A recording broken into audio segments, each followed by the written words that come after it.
네, 창원의 소녀상이 순환을 겪는 사진이 SNS에 오르면서 공분을 사고 있습니다. 바로 보시죠.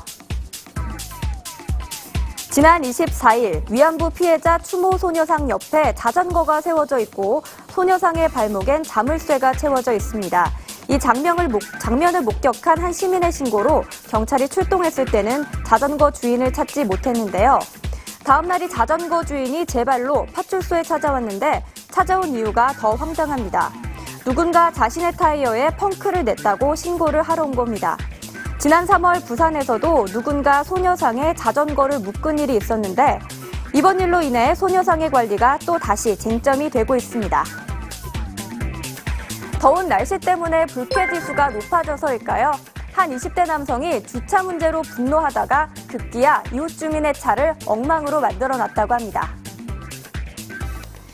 지난 20일 밤 인천의 한 지하 주차장입니다.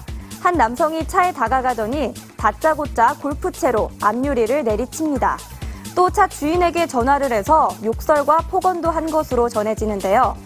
자신의 차 앞에 이중 주차를 했다는 이유였습니다. 한편 주차선에 맞춰서 차를 세워둔 차 주인은 억울하다는 입장입니다. 순간에 분을 못 이긴 이 남성의 행동, 수리비용 청구는 물론이고 형사처벌까지 받을 수 있다고 하네요. 이번엔 승객이 버스 문을 부순 황당한 사건 소식 전해드립니다. 화면으로 만나보시죠. 지난 25일 경기도 안산의 한 도로입니다. 대형 버스의 하차문이 산산조각으로 깨진 채 도로 위에 흩어져 있습니다.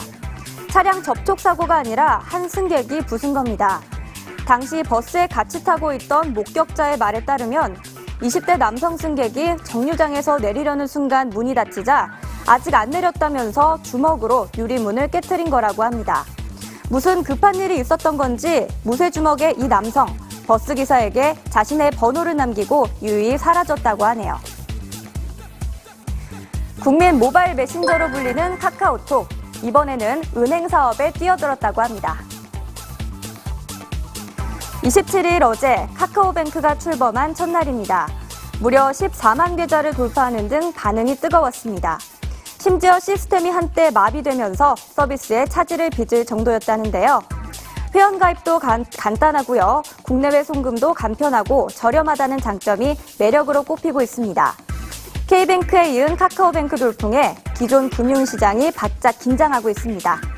편리한 만큼 전자금융사기에도 주의하셔야겠죠? 지금까지 토픽 뉴스 홍지화였습니다.